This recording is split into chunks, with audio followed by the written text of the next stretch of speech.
Shalom saudara yang terkasih, mari kita membaca satu bagian firman Tuhan dari Mazmur 8 ayat 4 dan 5. Demikian Tuhan berfirman, jika aku melihat langitmu, buatan jarimu, bulan dan bintang-bintang yang kau tempatkan, apakah manusia sehingga engkau mengingatnya? Apakah anak manusia sehingga engkau mengindahkannya?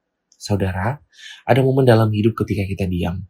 Mungkin di pinggir pantai, mungkin di tengah kota yang sunyi, atau saat kita menatap keluar jendela dan melihat langit malam yang luas. Saudara, di sanalah Daud berada ketika menulis Mazmur ini. Daud menggunakan ungkapan puitis yang indah, buatan jarimu. Dalam bahasa Ibrani, frasa ini menyiratkan keintiman seorang seniman dengan karyanya. Seperti seorang perajin tanah liat yang membentuk dengan teliti, Tuhan menata bintang-bintang, menggantung bulan di tempatnya, dan merentangkan langit. Ini bukan pekerjaan kasar, ini adalah mahakarya.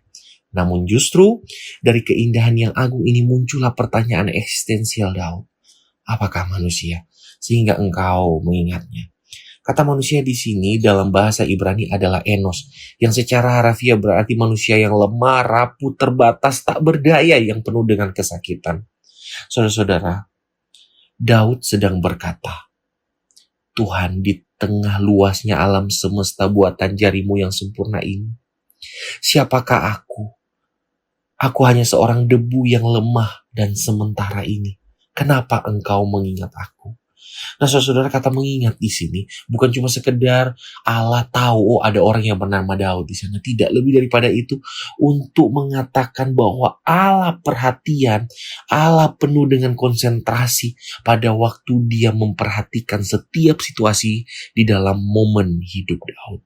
Saudara-saudara, puncaknya ada di ayat kelima. Ketika Tuhan mengindahkan. Saudara-saudara, kata ini berarti memperhatikan, menjenguk, dan melibatkan diri secara aktif. Menyatakan bahwa Allah secara aktif peduli perhatian yang sama itu pernah terjadi kepada Sarah, istri Abraham. Sehingga ia bisa mengandung. Waktu itu dia mandul. Dan perhatian ini didapatkan juga oleh Daud. Ketika dia merasa sendiri tak berdaya, Tuhan menunjukin, aku di sini, aku peduli, aku mengasihi.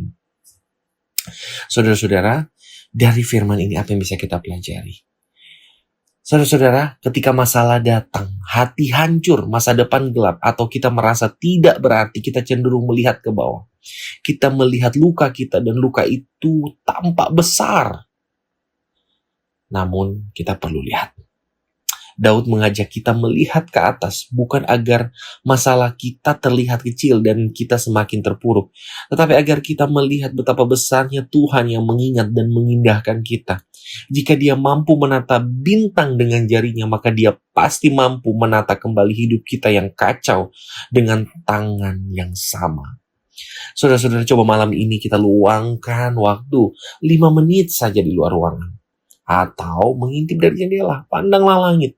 Bisikan pada Tuhan, aku kecil, tapi aku tahu engkau mengingat aku. Saudara-saudara, yang berikut yang kita bisa pelajari adalah Tuhan tidak terpesona oleh kehebatanmu, tetapi tertuju pada kerapuhanmu. Dunia berkata, kamu berarti jika kamu produktif, kuat, dan sukses. Tapi tidak dengan Tuhan. Tuhan berkata, kamu berarti karena aku memilih untuk mengingat dan mengindahkan kamu. Dan itu yang Yesus kerjakan bagi kita. Demi supaya kita bisa selamat, Kristus mengorbankan hidupnya. Dan kita berharga bukan karena pencapaian kita, bukan karena kemegahan dan kebesaran kita yang diceritakan oleh orang-orang. Itu semua bisa berarti palsu. Mereka omong itu supaya kita bisa memberikan dampak kepada hidup mereka.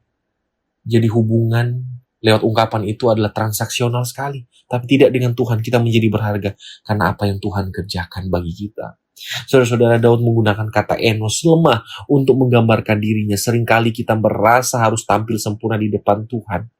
Padahal justru dalam kerapuhan kita, kasih karunia-Nya bekerja. Tuhan tidak menunggu kita menjadi bintang, baru Ia mengindahkan kita. Ia mengindahkan kita saat kita hanyalah debu. Saudara-saudara, mari akui satu area kelemahan kita. Hari ini, yang selama ini kita sembunyikan. Bawa itu dalam doa dan katakan, Tuhan, di sini aku yang lemah. Dan justru di sini aku percaya Engkau mengindahkan. Kiranya melalui kebenaran firman Tuhan ini kita boleh diteguhkan, dipimpin untuk melihat karya Allah yang agung, bahwa kita dikasihi bukan karena kita pantas dikasihi, karena kita jauh lebih baik dari orang lain, tapi karena Allah itu adalah kasih dan Dia mengindahkan kita melalui cintanya yang kudus. Amin. Kita berdoa. Tuhan, terima kasih atas kasih-Mu. Engkau mengasihi kami lebih daripada apa yang kami pikirkan. Ajar kami berterima kasih untuk setiap cinta kudus-Mu yang kami terima. Di dalam nama Tuhan Yesus kami berdoa. Amin.